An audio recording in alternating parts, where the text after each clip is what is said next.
Nous sommes très heureux de vous retrouver sur Medi 1. Bienvenue dans l'invité de la rédaction.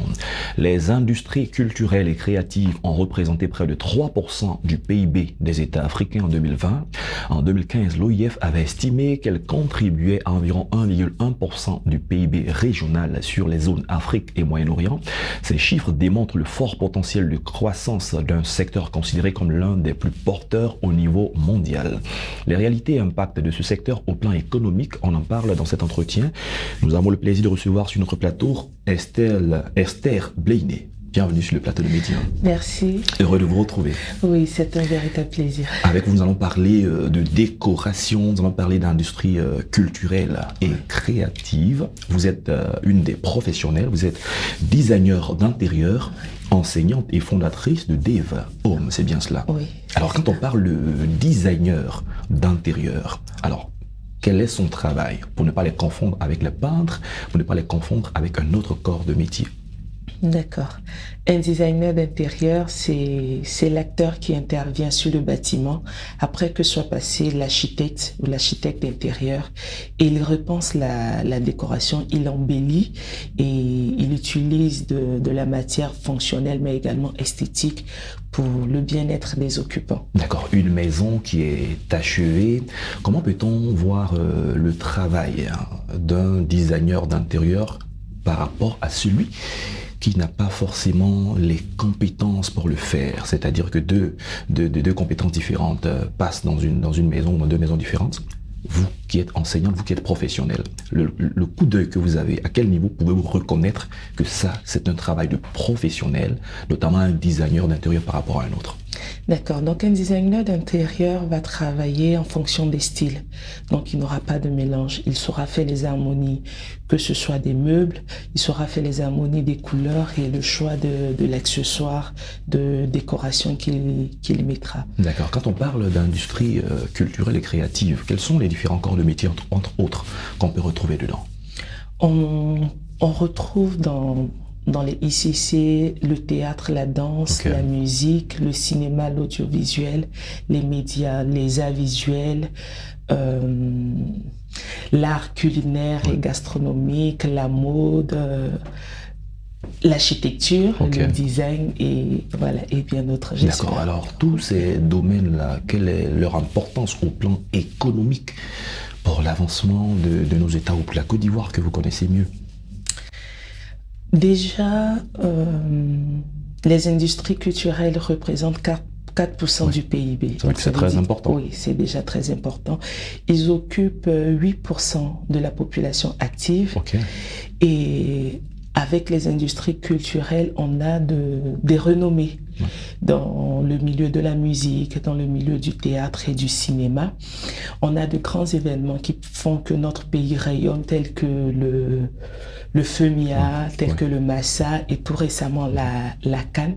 Donc c'est tous ces événements-là qui donnent quand même du poids et qui démontrent l'importance des industries culturelles et créatives. D'accord. Quand on parle d'industrie culturelle et créative, on met en valeur l'œuvre de l'esprit. L'œuvre de l'esprit.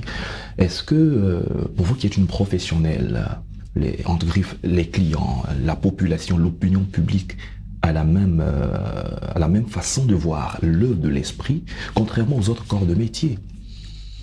Malheureusement, pas encore, mais je suis très positive et ce que je commence à constater, c'est que les mentalités commencent à changer. De plus en plus, on a du respect pour l'œuvre de l'esprit. Et ce que je voudrais encore ajouter là-dessus, c'est que les acteurs de la culture sont très créatifs. Et la créativité a un gros pouvoir de décision, un gros pouvoir de changement. Donc, ce sont des personnes avec qui il faut tenir compte. Aujourd'hui, avec le digital, le développement du numérique, comment ces outils sont-ils au service du développement de cette industrie? Oui, ce sont des leviers d'accélération. Donc la digitalisation, la numérisation, ce sont de gros leviers d'accélération. Parce qu'aujourd'hui, pour ceux qui sont artistes, qui sont musiciens ou qui sont des chanteurs, les disques, on ne les achète plus comme avant. Mais aujourd'hui, il y a des plateformes de vente en ligne, les personnes sont en Chine, un peu partout, peuvent consommer votre musique et payer. Oui, et cela permet également la promotion des artistes parce que tu n'es pas obligé de venir dans le pays sur place, la voix physiquement, mais avec la portée de l'Internet de notre pays, tu peux être promu à travers toute la planète. Parle un peu de formation, puisque vous êtes enseignante. Pour être un professionnel aguerri dans un de ces corps de métier, quelle est la place qu'on devrait accorder à la formation? Parce qu'il y en a qui ont des prérequis, il y en a qui l'ont appris de père en fils, il y en a qui ont des aptitudes et qui ne suffisent pas toujours. Oui, la formation occupe, c'est vraiment le cœur. Ouais. Et parce que c'est une solution d'un des maux du secteur des ICC, parce qu'on est très passionné, on a la passion, on maîtrise, on est très talentueux, mais après il faudrait sortir maintenant de la passion pour transformer en une industrie. Et c'est la formation qui est ce moyen-là. Donc, par la formation, on arrive à structurer nos idées et à faire des industries qui vont continuer d'exister et même après nous. Et c'est ce qui va réellement apporter une grande richesse parce qu'il faut souligner que ce secteur est très, très, très riche. Comme vous l'aviez dit, l'Afrique représente 3%. Ouais. Mais 3%, c'est dans 1,1 trillion dans le monde. Ouais. Donc, c'est plus que des milliards. Ça veut dire qu'il y a des choses qui sont encore inexploitées. Tout à fait. Tout à fait. Et si ça fait 3% du PIB au plan africain en 2020, ça veut dire que si c'est exploité, bien organisé, bien structuré, nos pays africains pourraient véritablement en bénéficier. Oui. Et les professionnels eux-mêmes. Oui. Et la question de la structuration de l'organisation au sein des professionnels, qu'est-ce que vous en dites ?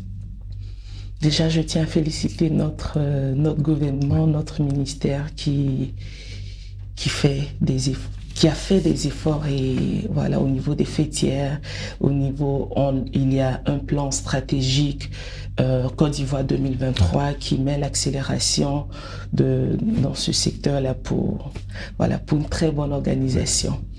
Donc, au niveau des artisans, quand on va dans le nord du pays, il y en a qui font de la poterie, qui ont de l'expertise dans ce domaine. Bien des fois, c'est au plan local que ces choses seulement sont présentées. Aujourd'hui, avec la ZLECAf qui va permettre d'ouvrir toutes les frontières, comment ces dames artisanes ou ces artisans qui font leur travail à faible échelle pourraient-ils s'auto-promouvoir à telle enseigne que ces derniers-là soient aussi valorisés au-delà des frontières des différents pays? C'est avec la digitalisation et la numérisation que je vois comme levier pour la promotion. Et également, il faudrait avoir des mécanismes pour la transmission parce qu'il ne faudrait pas qu'on perde ce savoir-faire-là. Dans l'industrie culturelle et créative aussi, le fait main a encore plus de valeur. Voilà, donc il faudrait transmettre. D'accord. Un autre pan des questions liées à la formation, et c'est certainement par là que nous allons en terminer. Beaucoup ont du talent, beaucoup ont la formation, mais une autre réalité, c'est celle économique. Comment se vendre? Comment s'auto-promouvoir financièrement? La gestion de sa propre entreprise pour que, effectivement, cela contribue à son autodéveloppement et au développement du pays. En tant qu'acteur de la culture, il y a parfois cette problématique entre créatif et puis chef d'entreprise. Donc en plus de se faire former, il faut se faire entourer. Voilà. Il faut entourer par qui? Par des professionnels. Par des professionnels et sachants. Il y a différents secteurs, le marketing, le commercial et tout ça, les cours en management.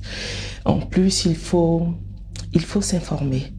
Parce qu'il y a des opportunités pour atteindre le marché. Voilà, il faut aller. Il y a des lois également. Il faut les connaître, s'en approprier et avancer. Sans oublier d'éduquer la population aussi à consommer ce qui est local et à valoriser ce qui vient des professionnels au plan national. Esther Bléiné, merci d'être passée sur notre plateau. Nous avons eu le plaisir d'échanger avec vous. Nous rappelons que vous êtes designer d'intérieur, enseignante et fondatrice de Dave Home. C'est la fin de cette émission. Merci à tous de l'avoir suivi. Bonne suite de nos programmes sur Média.